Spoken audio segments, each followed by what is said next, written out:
Welcome to another episode of New Teacher Talk. On our podcast channel, we discuss the most common challenges early career educators experience. And we focus on creating a community of support and finding answers, whether you're teaching in a rural, suburban, or urban setting. As an extension to this podcast channel, you can find us on our socials, Instagram at New Teacher Talk and YouTube, www.youtube.com/at New Teacher Talk 1. I'm Dr. Anna, an early childhood generalist who mentors educators on their journey toward national board certification. And I'm Dr. Beth. My experience as an educator includes being a high school band director, mentor, and teacher educator. Dr. Ann and I are so excited to have Jolee Jones with us today. She is the Director of Organizational Development and Experiential Learning with the Douglas County School District in Colorado. What is special about Jolee's work is that she focuses on stress, which we know as educators, early career, or even veteran teachers, we all experience stress. So she will be talking about checking your stress before you wreck yourself. Jolee, we are so glad that you accepted our invitation to join us today. Thank you for having me. I'm so excited to be here. Why is the topic of stress and burnout so important to us? Stress is everywhere. Stress is all around us. And it's something that our teachers and our leaders contend with on a day-to-day basis. It's something they really can't get away from if they're just walking through their life normally. And since the pandemic, we've really seen education burnout tick up to the point that it is now the number one career and industry experiencing burnout. I believe it's a median average of 2.65 years of teachers staying in the same job before they decide to move or leave the industry. And that's really, really impactful for our industry. And so, why should teachers and recruiters be focused on managing stress as we are starting into the profession or as we're looking at candidates for our positions in schools? Stress takes us out of our best state. If we give into stress, our teachers can't really give back to the kids. They can't give back to their learning communities to help one another grow and really helping education as a whole. And so as recruiters and leaders in this industry, if we are really starting to look at how we can manage this, it really helps the longevity of teachers to help them stay focused and grounded in the work that they are doing. Stress, when we give into it, when we're not mindful about the stress that is impacting our lives, takes us out of our flow and our ability to impact students, our learning communities, and those around us. We really need to be able to provide intentional strategies for ourselves and for our teachers going forward. And let's be honest, when our teachers are more grounded and less stressed, they can help their students do the same. We're seeing this same issue with our students. A recent book by Jonathan Haidt, The Anxious Generation, talks about this anxiety that is kicked up. And a lot of it has to do with cell phones and social media, but it's also about the immediacy of how we're able to get information, and our kids are stressed. And so how do we help our teachers from the get-go manage their stress again so that they can be there for one another, they can be impactful and helpful, supportive for one another, and also our students? What I really like about what you're sharing is it really directly addresses the number one reason for why people are leaving the profession and putting students at the center. Let's go deeper. How should we think about stress to better understand it? Stress is a big animal to tackle, but a lot of the research is really starting to hone in on the different ways that it impacts us. And so I've been using a model that was introduced to me through the Energy Project, a company that does a lot around our own energy and capacity, and also in a recent book by Mo Gadot and Alice Law, Unstressable. And they talk about the way that it impacts us is mentally, emotionally, physically, and spiritually. That non-physical self is that spiritual realm. So we're not getting into religion. For some people, that is religion, but how does it impact our non-spiritual self, right? From that mental standpoint, we get stuck in incessant thoughts, negative thoughts, Right? You have one thought in a day, a student says something, a coworker says something to you, and your mind is off to the races, right? And that thought keeps coming back to you. And that is actually providing stress for us, right? Emotionally, a lot of us, I don't know how many times, we've all been in a conversation, you pass someone and you say, how you doing today? Fine. Fine is indicative of us pushing our emotions down. We are not working through our emotions. I might be really stressed. I might be frustrated with somebody. I might be happy about something, but this other thing that's coming in, this other situation that has occurred is coloring it all. And I just say, I'm fine. That's not us dealing with our emotions. And then there's the physical aspect. I mean, we have all experienced neck, back, shoulder pain, right? Any kind of chronic pain that we have is more than likely associated with stress. There are research numbers that 70 to 90% of all doctor visits are somehow related to stress. That's staggering. So it may not be the reason that you go in, but ultimately that's the underlying reason for that doctor visit. And then spiritually. Spiritually is when we start giving in to other people's demands. So part of this is about boundaries, but this is also living authentically within ourselves. When we start doing things for other people because we want to people please, we're trying to take care of others, but what we end up doing is giving ourselves away. The things that were priority for us and that were important for us, our passions, suddenly become secondary to other people. And what that does is it really pushes down our spiritual self, the thing that gives us drive and passion in the things that we do. And so when we think about stress from those 4 different modalities, it can really allow us to start to dig in a little bit better, a little bit more finite, a little more nuanced, and start to address the stress little by little. So it's not this big abstract concept, oh, stress, how do I handle my stress?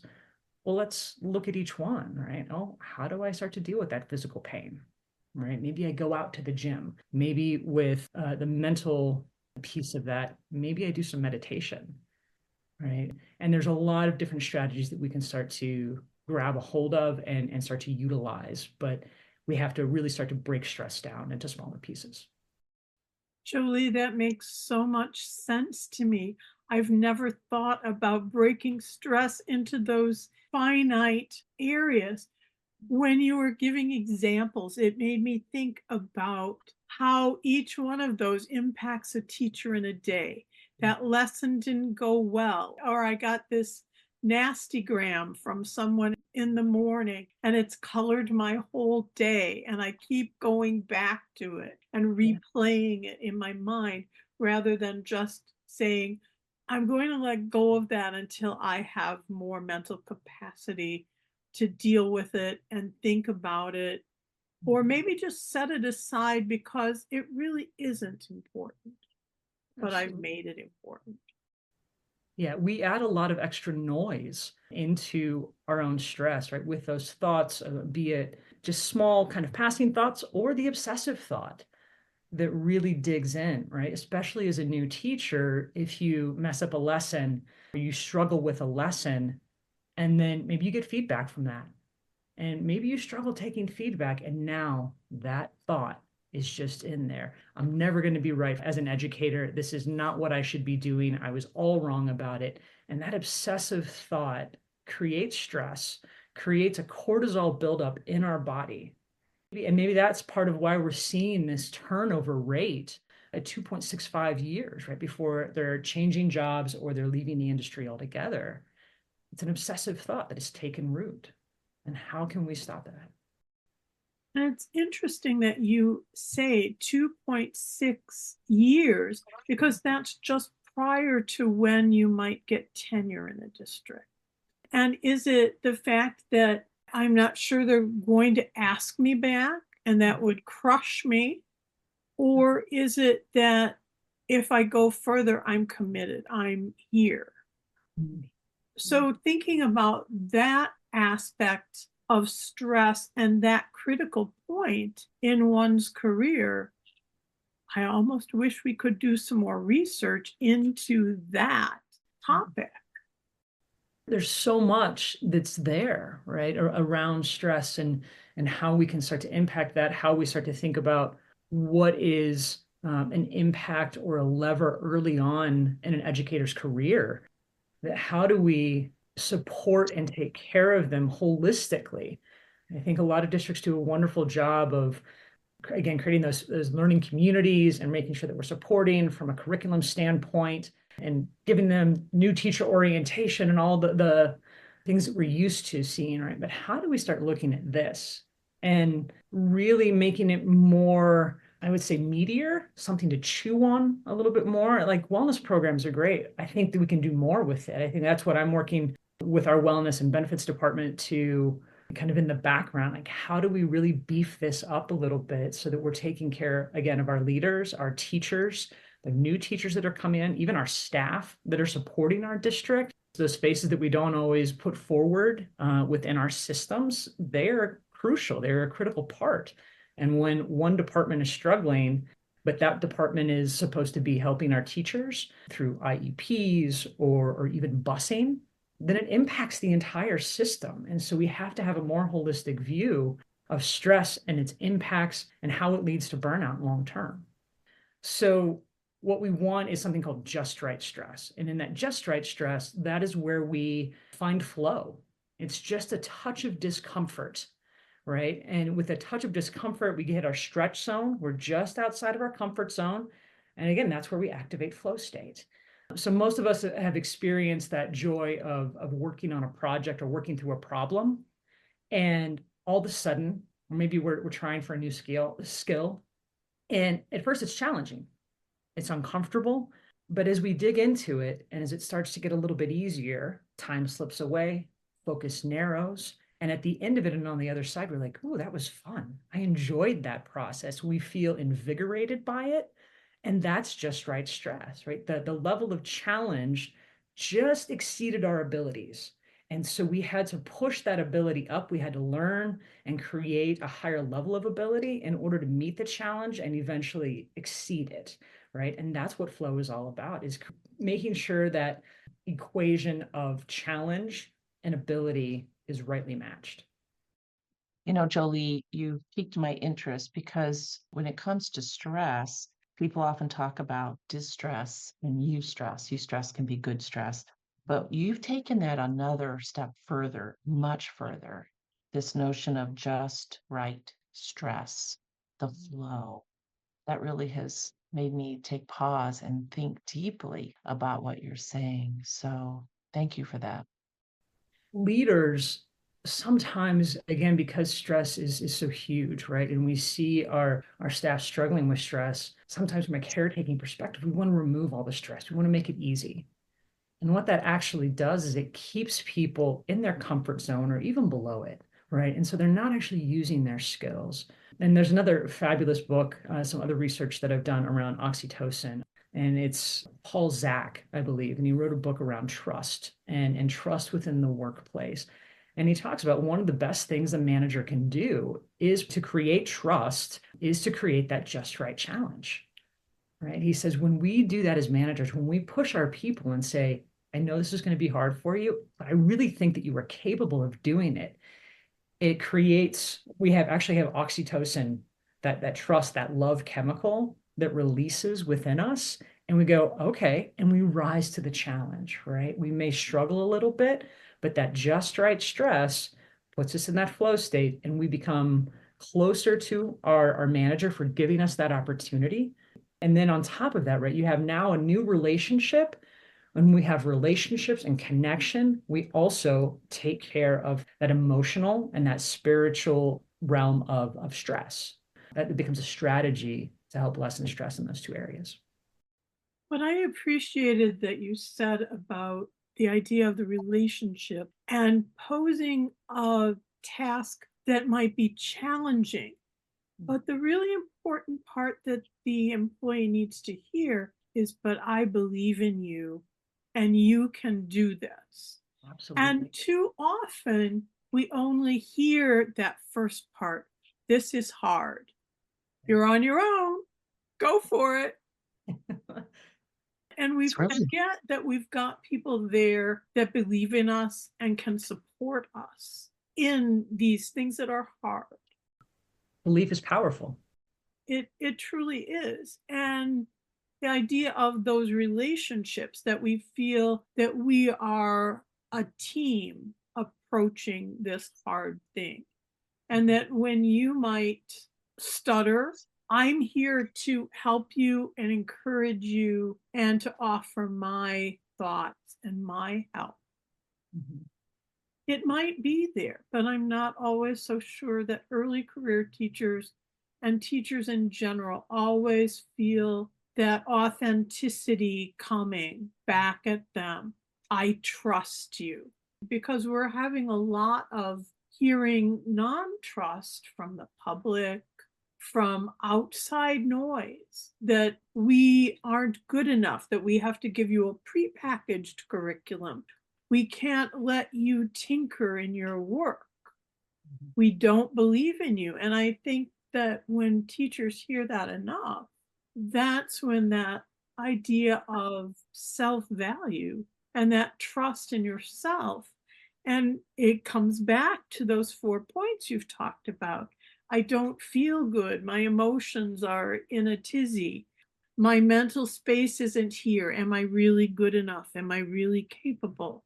I don't have that thought that, yes, I can travel on. My spirit is crushed and I'm weighed down physically by all of this.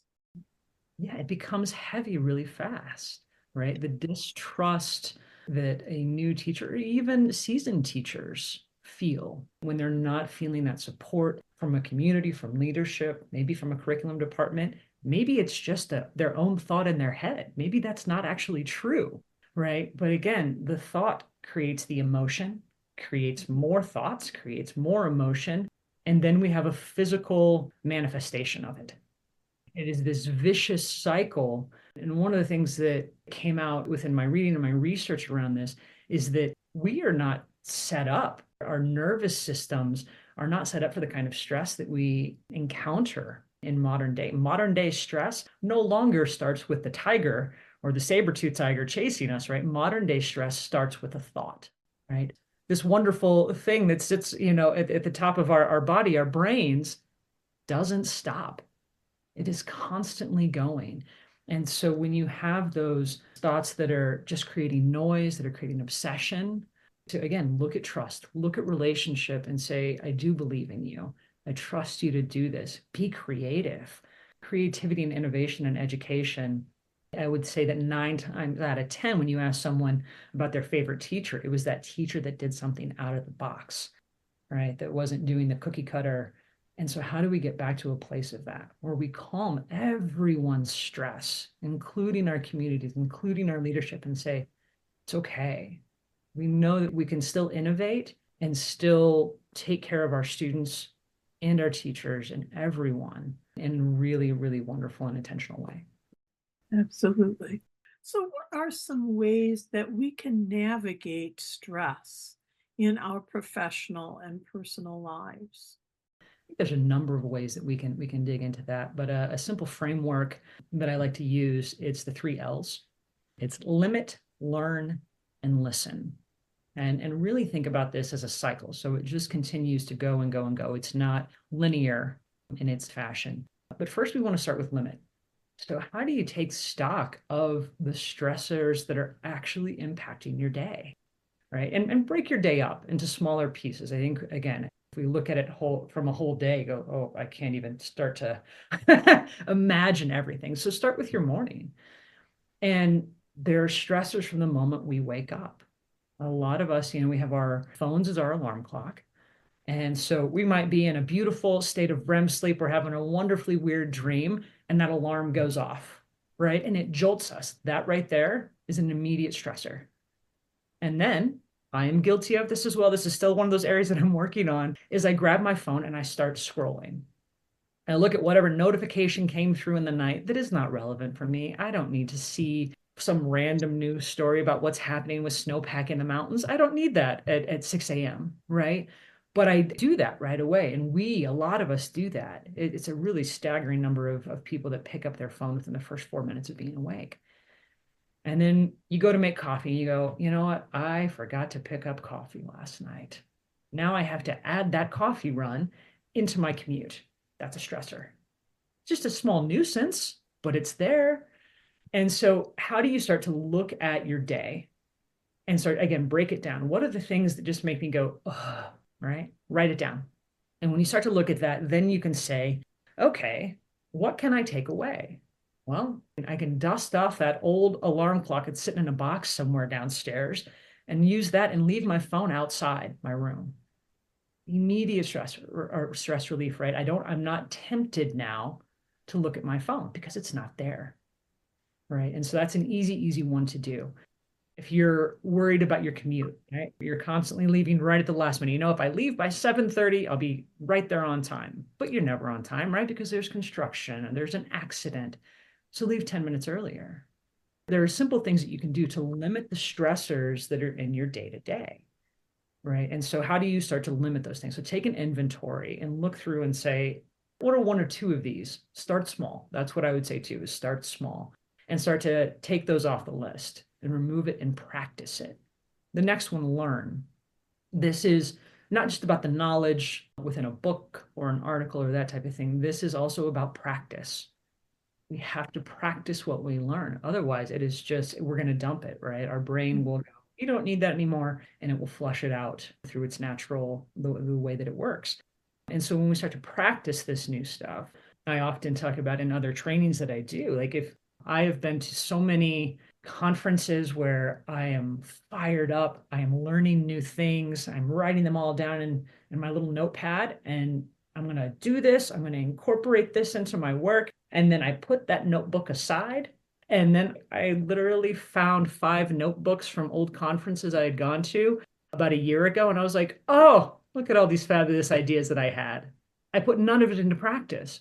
So what you have to do in this learning part of this framework is to put it into practice. But again, don't overload yourself. You're not going to fix stress in 1 week, right? So start to practice those things, make those things a habit, and then listen. The last one is about listening to your mind, to your body, to your emotions, and to that spiritual self, right? What is your gut and your intuition telling you to do? So many of us ignore that intuition to the point now that we are unfamiliar with how it actually feels in our body. So how do we start to recreate that connection with our own selves? And what is your emotion telling you? Do you have heat in your chest when you have to walk into a particular meeting? Ooh, that's information for you. Right? Do you feel your gut tighten when you talk to a certain person? Do you feel tingling and lightness when you go into the classroom? All right. And what does that mean? It can mean different things. For me, my gut tightening tells me no. When I feel that tingling in my upper body, it means, yeah, we're in a happy place and we're excited to be here, even if it may be uncomfortable. So we have to start listening. And when we go through that cycle of limit, learn, and listen, we'll eventually end up back at limit, right? Because we've started to shift our entire world. And when we start to shift our world, it opens up new possibilities. And we can go back to that stressor list. And maybe we create a new stressor list for our morning, our afternoon, our evening. Maybe our weekend is separate. And we say, this no longer serves me anymore. In this new realm, this new place that I've come to in this work, this thing now stresses me out. Maybe it gave you solace before, but maybe now it doesn't. And so you can now limit that and you start that cycle over and over again. So it becomes it's ongoing until you get to a place where you're really limiting the stress. And the things that you cannot limit, the things that are there, like that morning commute, like the person that's going to cut you off, practicing something called committed acceptance is really important.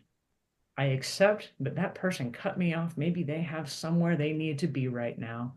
I am exactly where I am supposed to be, and that is okay, right? And it becomes like a mantra that you say to yourself, and you accept it. And then you commit to changing your life or commit to doing something that makes your life better. I'm going to leave 5 minutes earlier tomorrow because I keep seeing that same car on the commute. We must leave the house at the same time, and I don't want to be cut off again. So I'm going to leave 5 minutes early. right? So you commit to doing something different, but you have to accept where you're at first.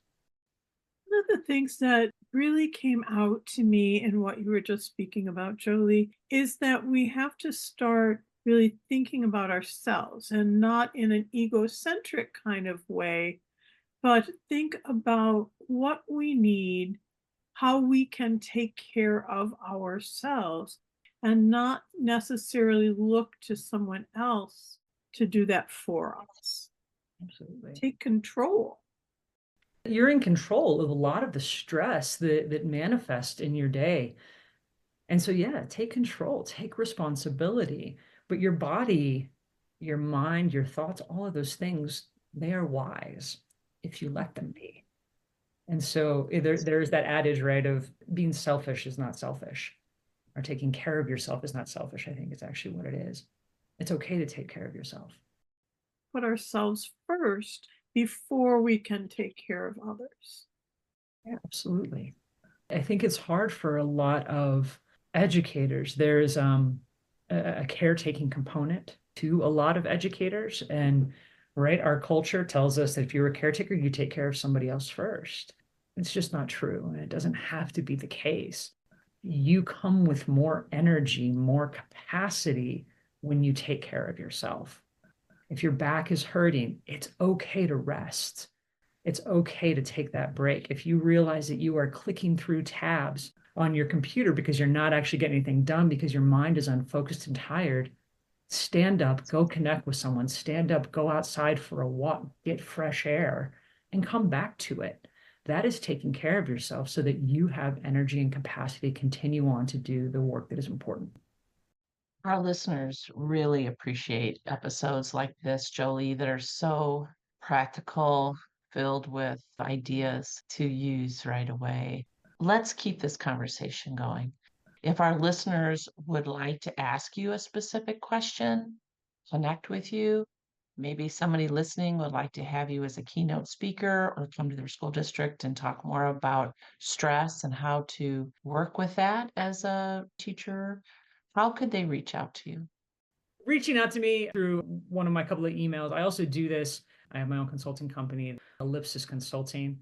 I have an email, Jolee at ellipsisconsulting.org, and that's Jolee. That email or jolie.jones at dcsdk12.org. That's my district email. And I will talk about stress day in and day out. This work is near and dear to me. 3.5 years ago, I was in my own state of burnout, and it was something that I came through. I didn't realize I was in burnout until I was starting to make my way out. And funny enough, I started doing research on burnout and resilience, and I started to look at the data and the research and said, oh, I was there. And by the definition that the World Health Organization puts out in the dimensions of burnout, I met all three of those. Right. So these things that I talk about with you today and also in my keynote and my trainings, these are things that I've used. These are things that I have lived and that have worked. And now 3.5 years later, I'm a completely different person. I go through my life differently. I take stock of the things that I learn and that I read, and I put them into practice as quickly as I can because I know that it works and it's helpful. I would say now too, there's a belief that that idea of pushing through, right? If I just keep going, I'm going to be more productive. It's false, right? We have to take breaks. And what I would say is, from my own personal experience, is that now on the other end, where I'm through burnout and I am managing my stress and I am very mindful of what comes into my world, I am more productive. I have more on my plate now than I did pre-burnout. And I had a lot on my plate then, but I'm juggling more things. And it doesn't mean that I don't drop something from time to time, but I do it with better efficacy. I'm more efficient in the work that I do, and I'm more productive and I would say innovative in what I do because I practice these things. But it does take time. Your story is compelling, and it really is quite true that by taking these strategies and thoughts and ideas that you've shared, that you can manage your life, especially in a very stressful situation. Thank you so much for sharing your time with us and being our guest today. For our listeners, first of all, we thank you for being here. Jolee has mentioned a number of books and resources in today's episode, and we will capture those books in the show notes. So if you'd like to read and learn more about these ideas and strategies she's been talking about, they will be there for you. Also, we will put her contact information in the show notes so you can reach out to her directly. So as we close, just be sure to follow us on our socials. Each week we share a practical resource that you can download through our Instagram page at New Teacher Talk. You can also look for our Tuesday teacher resource on our Instagram page and check out our Thursday thought to keep you motivated. And in addition to following us on our socials, we would love you to become a regular follower of this podcast channel. Just hit that follow button, and each time we drop an episode, you will get notified. And remember, as a new teacher, we are here to support you.